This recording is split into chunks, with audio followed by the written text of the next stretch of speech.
Thank you for coming. I also appreciate, as I have pulled the mask down, thank you, everyone here, for wearing a mask.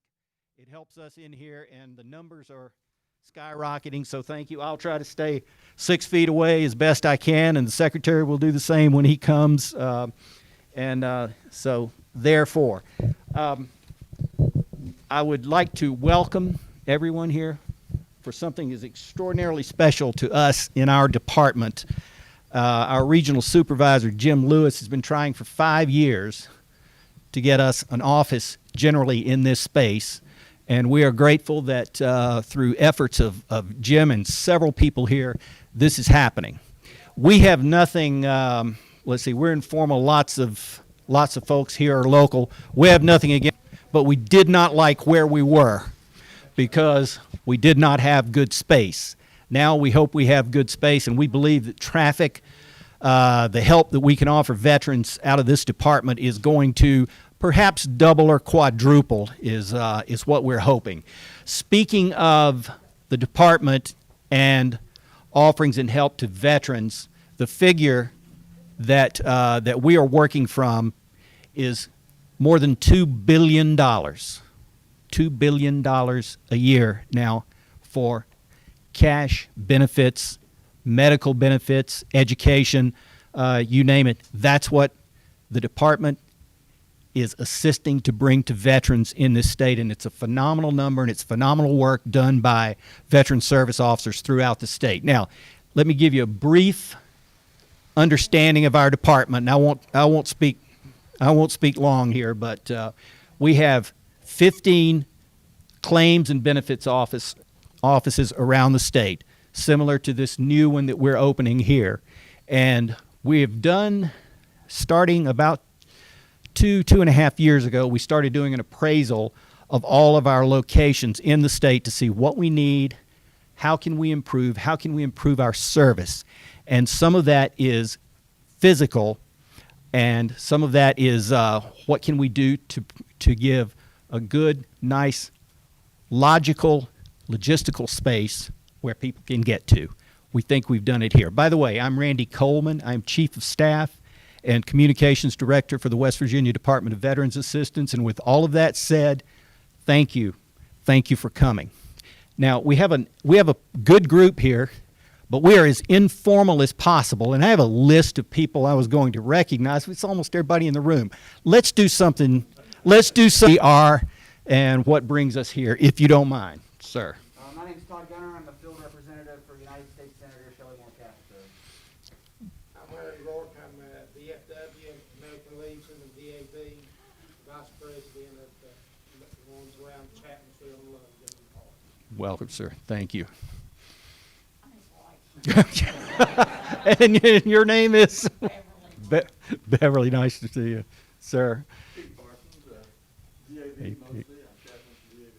Yes, sir. Thank Pete. Ed White, I'm a candidate for Logan County Commission. Good luck, sir. Dr. Garrett, House of Delegate member. Happy to see this happen. Thank you, sir. Welcome. I'm David Walling, Assistant Prosecuting Attorney. Thank you, sir. Delegate, 24th District. Yes, sir. Delegate. Thanks. Bill Vitovich, Logan Banner. Welcome, sir. Welcome, sir. Thank you. Phoebe Alberts, how are you? That's Phoebe's desk over there. Phoebe Clemens, Chief of Police and Warden. Yes, sir. Welcome. I'm Jeremy Browning, Lincoln County Assessor. Well, Mr. Browning. I'm Jim Lewis, the supervisor for this area. I'm John Tony. I'm the Veteran Service Officer for this fine office, and thank you all for coming to our special event today. I'm Dennis Davis, and I'm with this guy. and he's the boss. So. I'm Kyle Garrett. I'm an intern with Senator Capito's office, and I'm also an Air Force veteran. Welcome. Thanks. I'm Allie Mitchell. I'm a field representative for Senator Manchin's office. Hi, I'm Terry Booth. I'm District Director of Constituent Services for Congresswoman Carol Miller.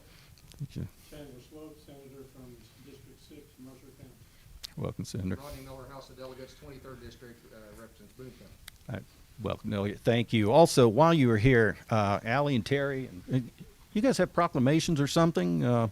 would you be kind enough to, I'll keep my hands on this one and grab this and read them from up front so we can get them for posterity? Sure, sure.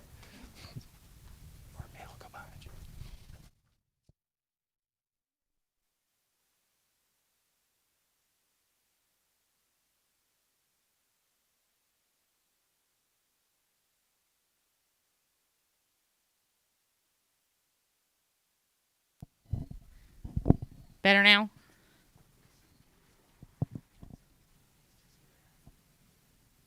Ready? Okay. Senator Manchin sent me with a greeting. I'd like to share it with you now. While we are not able to celebrate together in person today, let us continue to honor the sacrifices made by the brave men and women who have come before us, the remarkable individuals who have served our nation. I sincerely appreciate all the veterans and family members for the sacrifices they have made to preserve the freedoms we hold dear: life, liberty, and the pursuit of happiness. When most visitors come to West Virginia, I jump at the chance to tell them that we are home to some of the most patriotic and hardworking people in the nation. We have always done the heavy lifting and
Hello, my name's Todd. I'm with Senator Shelley Moore Capito's office. It's an honor to be here today. I think I have done maybe 3 of these over the course of my career with Mr. Davis. I think that you guys have probably done a lot more, but I think I've done 3 at least. I have greetings from United States Senator Shelley Moore Capito. Congratulations on the grand opening of this new location of the West Virginia Department of Veterans Assistance in Logan. Although I'm unable to be with you in person, please know I deeply appreciate the important work accomplished at Veterans Assistance field offices across the state, especially here in southern West Virginia where so many of our veterans live. West Virginians are known for answering the call of duty. Our brave servicemen and women have put themselves in harm's way, and it is our responsibility to welcome them home with the dignity and care that they deserve.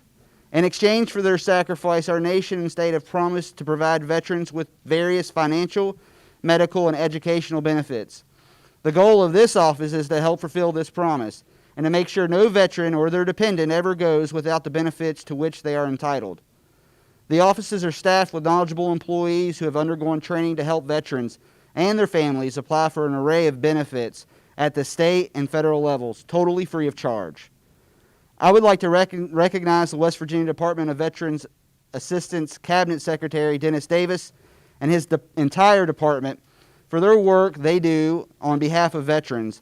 I would also like to commend the local veterans organizations, including the American Legion Post 19, VFW Post 4523, and Vietnam Veterans of America Chapter 308. I also realized that I left off the Disabled American Veterans local chapter after we talked to these few gentlemen over here. So we certainly appreciate all those organizations for their service to our country, as well as their fellow veterans. Finally, to all the veterans here in attendance today and at home, we'd like to thank you for your service to our great country. You make me proud to serve the great state of West Virginia and the United States Senate. Sincerely, Shelley Moore Capito. Thank you all so much and congratulations.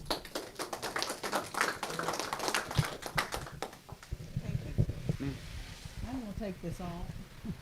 I don't like to talk into it. I represent Congresswoman Carol Miller, and she couldn't be here today, and she asked me to read a greeting. Dear friends, I would like to express my appreciation to everyone involved with the opening of the West Virginia Department of Veterans Assistance Logan office. I regret that I am unable to join you today, but I send my best wishes for a successful event. This office has been greatly anticipated, and I am so thankful for the hard work and dedication of those who were able to bring this office to fruition. The veterans that this new location will serve deserve the best quality of care, and I know that the staff here will be able to provide just that. This office will ensure our region's veterans that they are being heard and that their needs will be met. It is my greatest honor to represent the 3rd Congressional District.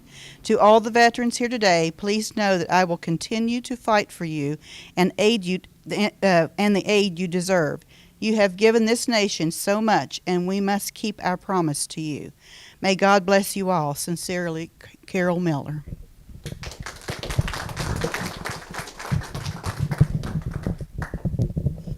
Thank you.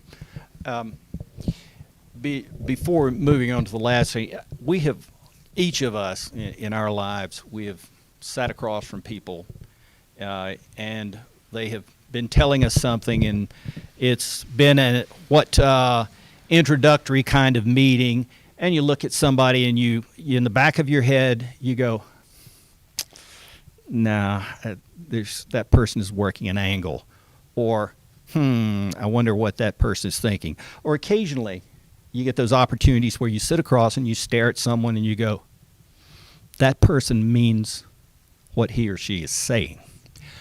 I have told this story once or twice, but I want to relay the first meeting I had with Cabinet Secretary Dennis Davis. And he was coming in. Many of us in this room have been in the awkward position where new politics come around, and how do we gently say this? I could have a job or I could not have a job. And so we're just sitting, so you're getting to know each other, and you think, okay, where is the future of this particular department going? And I didn't know what I particularly expected, but I asked, Mr. Secretary, welcome, and whatever we can do for you, we'll certainly do. Can you tell us, is there anything on your mind? And the first thing Cabinet Secretary Davis said to me, he said, well, here's what I'd like. I want us to do everything we possibly can in this department to help veterans in this state. And that could be a throwaway line, but every day of my professional life, that is what Secretary Davis has lived. He walks in and I will tell you confidentially, this group, he drives me crazy sometimes because he's in there on this machine and he says, hey, you got a minute? I got an idea. And he has ideas.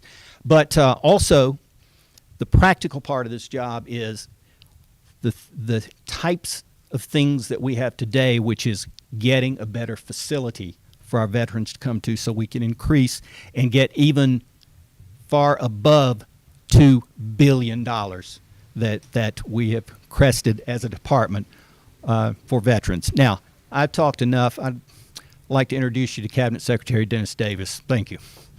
I think you're going to have to use this mic. Thank you. Thank you, Chief. Good afternoon, everyone. How are you? Good, good. I must have this? I have to. Okay. Well, I need one more hand somehow. But the first thing I want to say is welcome to everyone, and thank you for coming. My goodness, Chief, I told you to bring the sunshine. What happened? No, you've been very kind, and I must tell you that Randy, our Chief of Staff here, he is a motivator, and he believes in veterans, and he's proven it to me and many others since I've been here. So Chief, I want to say to you personally, I appreciate working with you, and I look forward to our continuing to do that. I'm really excited about opening this office here for many reasons, and as the Chief said, it serves, let's see, I think it's Boone, Logan, Lincoln, and who's the other one? Mingo County. My goodness, that's where my dad's from. God rest him. He'll kill me if he heard that. But at any rate, as the Chief said, we felt that it needed a better location. because there's nothing wrong with head losses, and don't get me wrong, but by moving out here next to 119, our veterans have easier access, I think, and a lot of free parking here at this location. So that's one of the biggest reasons we did it. Now, don't let it get back to the governor, but we're paying more per square foot here than in many of our other locations. But I'm going to tell you a little secret. The veterans in those 4 counties deserve it. They deserve it. And we'll suck it up in other areas, but we're going to make sure that the veterans here in these 4 counties have a nice place where they can get to and get to quickly. And so that's why we're here, and we're glad to be in this space. I want to congratulate or express my appreciation also to Mr. Jim Lewis, who is our supervisor in this area, and Jim's standing over here. Jim was instrumental in putting all this together for us. We negotiated everything. Then we sent Jim down here and said, okay, make it happen. And he made it happen. And I hope before you leave here, you'll take the time to look around just briefly. We won't keep you, just to see the work that he has done. And we're proud of it. And Jim, I want to say to you personally, appreciate everything that you've done here. I also want to express my appreciation to Phoebe and John, the 2 of our staff who we have here. And they have been doing a masterful job since they've been here. And I commend them for their work. John, Phoebe, I appreciate everything that you're doing, okay? So I just want to kind of put that out there. This, ladies and gentlemen, is where the rubber meets the road. Not at the Capitol where the chief and I are located, but right here.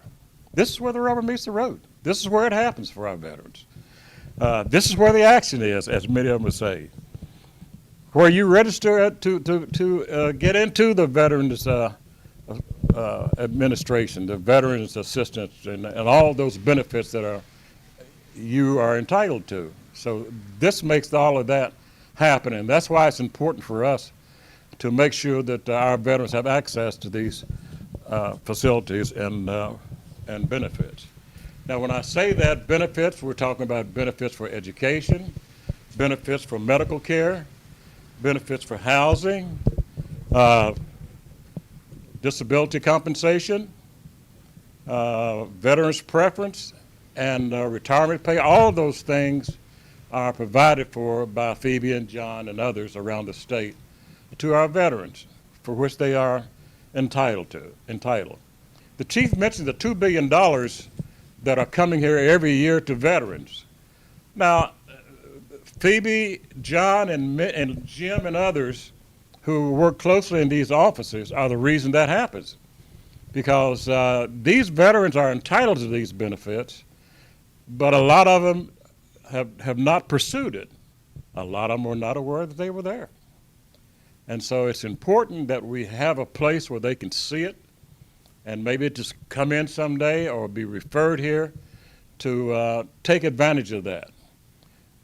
Now, the chief mentioned the $2.2 billion. $780 million of that is in cash. It's going directly to the veteran. Cash, I say. Electronic transfer from Washington, D.C. to that veteran, his or her bank account. And that's money they're spending here in Logan, Boone, Lincoln, and Mingo County. Sorry, Dad. And so I think it's important for people to realize that the economic impact that $2 billion has here in West Virginia. I think the entire budget for the state of West Virginia and state tax dollars is somewhere in the neighborhood of 4.7 perhaps billion dollars. Add $2.2 billion on top of that. Those veterans are spending that money. They're buying homes, cars, trucks, furniture, clothing. They're spending it. It has an impact, ladies and gentlemen. Our veterans have an impact here in your community. It's not only the sacrifices they made while in uniform, but when they come home, they continue to give back to their community. And that's the thing I want you to appreciate about this $2 billion every year that's coming here. And we want to double that, because there are a lot of veterans out there who are not taking advantage of this. It could be $3 billion. It could be $4 billion. we've got to work on that, and that's what John and Phoebe and Jim and others are doing. So I just want to kind of mention that. Let me also say, and I know you've been standing for 10 or 15 minutes, so we'll kind of wrap it up here real quick. This is the last of 5 offices that we've opened so far under the support and encouragement of Governor Justice, and we really appreciate what he has done for veterans here. But not only this, the governor has also provided some 25 new veteran transportation vans that are going all over the state to transport veterans to their medical appointments, or doctor's appointments, whatever the case might be. And I want to say again to the governor that we're most appreciative of that month. Ladies and gentlemen, the governor sent 248 grants out to the various veterans organizations around the state: American Legion, VFW, Vietnam Veterans, Veterans of Foreign Wars, and on and on. Why did he do that? He said it's because of the pandemic. Because a lot of these groups raise money through volunteer work and collections, maybe at Walmart and other places, and they use those funds to help other veterans who are having a hard time, who need help. And so the governor said, well, you know, we're going to have to do something about that. So he gave $5,000 grants to 248 veteran groups across the state. That's saying something. And you got to give your governor credit for that. I've not known that to ever happen before, but he did. And we're most appreciative of that. Some of you recall that we finally got the retirement bill passed. That retirement bill simply says that veterans who retire here in West Virginia will not pay state taxes on that retirement. That's big. The legislature is instrumental in doing that too. And believe me, it has impact. And we're seeing veterans return here because of that. So I tell you, there are a lot of things that the governor and the legislature have provided to support our veterans, as many of you realize, and I hope that those types of things will continue, and I'm sure they will. Ladies and gentlemen, I'm excited about this office here. I'm excited that we're here to open it, and I am looking forward to a lot of good things happening here for our veterans. And I want to say to each and every one of you who have come here today that we certainly do appreciate the support that you have provided to the veterans here in West Virginia. I have a motto that I use from time to time, and that is, veteran success means West Virginia success. And that's kind of the mantra that we use in our office. So I don't want to go on and on. I'm not even going to turn the page. I'm just going to say that I really do appreciate each and every one of you for being here. Thank you so much. And we continue to, we really appreciate your support. And if there's anything that we can do, and the West Virginia Department of Veterans Assistance, by all means, please let us know. And in closing, we do have some brochures on the table over there, and grab one with you before you go, because we really do appreciate that. Thank you very much. Thank you, Mr. Secretary. We would like to cut a ribbon